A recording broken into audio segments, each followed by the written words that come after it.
नमस्कार बंधुओं, आप लोग अलंकारों को समझ रहे होंगे। हमने अब तक उपमा, रूपक और उत्प्रेक्ष अलंकार समझे हैं।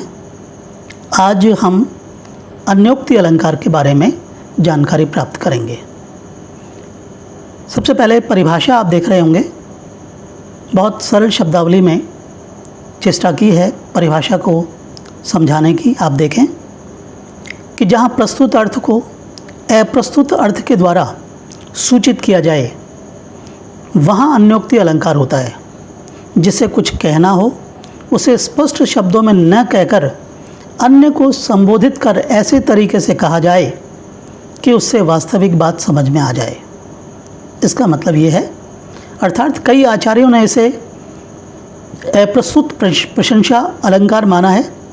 अप्रस्तुत की प्रशंसा का अर्थ यहाँ केवल वर्णन मात्र है, न कि स्तुति। केवल उसी को प्रस्तुत अर्थ कहेंगे जो प्रसंग का विषय हो अथवा कवि जिसका वर्णन करना चाहता हो। अप्रस्तुत अर्थ वह होता है जो प्रसंग का मुख्य विषय नहीं होता, परंतु जो प्रस्तुत अर्थ के समान होता है। अप्रस्तुत प्रशंसा में प्रस्तुत अर्थ का प्रत्यक्ष वर्णन नहीं किया जाता, अपितु प्रस्तुत के स्थान पर अप्रस्तुत का कथन किया जाता है, पर इससे अर्थ प्रस्तुत निकलता है। अर्थात एक बहुत ही प्रसिद्ध उदाहरण है कवि बिहारी जी का, जो लोक प्रसिद्ध है, जिनके अन्योक्ति से एक अन्योक्ति का कीर्तिमान सिद्ध हो गया है। दोहा है, नहीं परागु नहीं मधुर मधु नहीं विकासु इहि काल, अली कली ही सो बंध्यो आगे कौन हवाल। आप इस उदाहरण में अप्रस्तुत भ्रमर एवं कली के द्वारा प्रस्तुत राजा जयसिंह और उनकी छोटी रानी का वर्णन करके कवि ने राजा को सचेत किया था। और इस दोहे को जब राजा ने सुना, देखा, तो निश्चित रूप से वे सचेत हुए। जिस समय राजवंश था, जिस समय राजाओं की शक्ति आप जानते हैं, न कोई अपील है न कोई बात है, राजा ही सर्वे सर्वा होता था। उन्हें इस प्रकार से सचेत किया जाना निश्चित रूप से एक कवि के लिए बहुत साहस का काम था, जो कवि बिहारी ने उस समय किया था। और राजा जयसिंह भी सकारात्मक विचारों के धनी थे, इसलिए उन्होंने अपने दायित्व को समझा और बिहारी को पुरस्कृत किया। इसी प्रकार का एक अन्य उदाहरण आप देखें। माली आवत देख कर कलियन करी पुकार, फूले फूले चुन लिए काल ही हमारी बार। इस उदाहरण में माली कलियों और फलों का कथन किया गया है। ये अप्रस्तुत है, प्रसंग से इसका प्रत्यक्ष संबंध नहीं है। प्रस्तुत अर्थ है काल, युवा पुरुष और वृद्धजन। काल को आता हुआ देखकर युवा पुकार उठते हैं कि यह वृद्धों को ले जा रहा है। थोड़े समय बाद भी वृद्ध हो जाएंगे, हम भी वृद्ध हो जाएंगे और हमारी भी बारी आ जाएगी। अर्थात एक आने वाले कल की संभावना को देखकर चिंता और इस बात को सचेत किए जाने की बात कि मृत्यु या काल निश्चित है।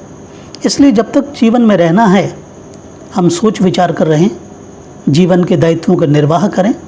हम ऐसा कर्तव्य करें जो कि किसी प्रकार से कलुषित नहीं हो, जो कि किसी प्रकार से हमारी पीढ़ियाँ हमें कलंकित न माने।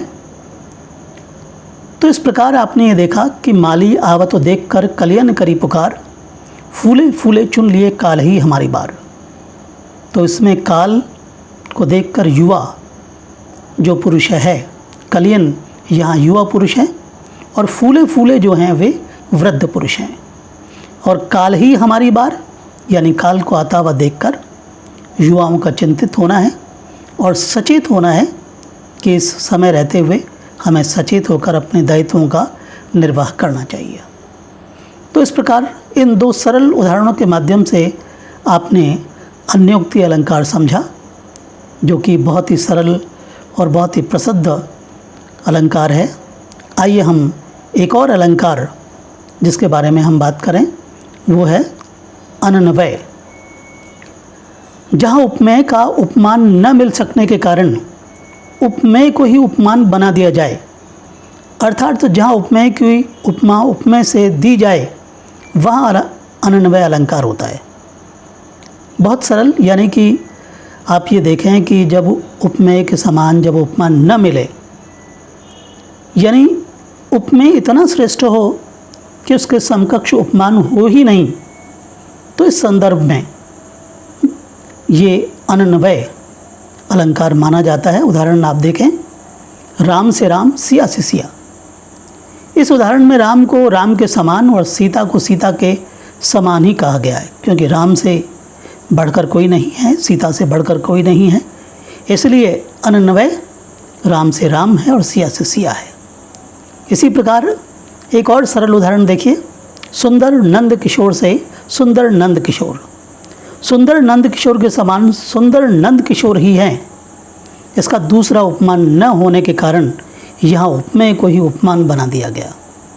तो इस प्रकार आपने ये देखा आज अनन्वय अलंकार, जहाँ उपमेय का उपमान न मिलने पर उपमेय को ही उपमान मान लिया गया, तो यहाँ अनन्वय अलंकार हुआ। तो इस प्रकार आपने आज बहुत सरल शब्दावली के माध्यम से अन्योक्ति व अनन्वय अलंकार समझा। आशा है आप समझ रहे होंगे। फिर भी यदि कोई संभावना हो, कोई जिज्ञासा हो, कोई प्रश्न हो, तो सादर आमंत्रित है। मैं पूरी कोशिश ये करूँगा कि आपके जिज्ञासाओं का शमन हो।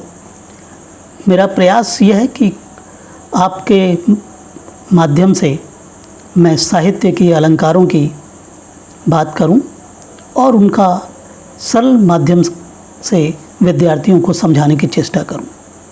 बहुत बहुत धन्यवाद। आप देख रहे हैं और समझ रहे हैं, और फिर भी कोई जिज्ञासा आपकी हो तो सादर आमंत्रित है। धन्यवाद।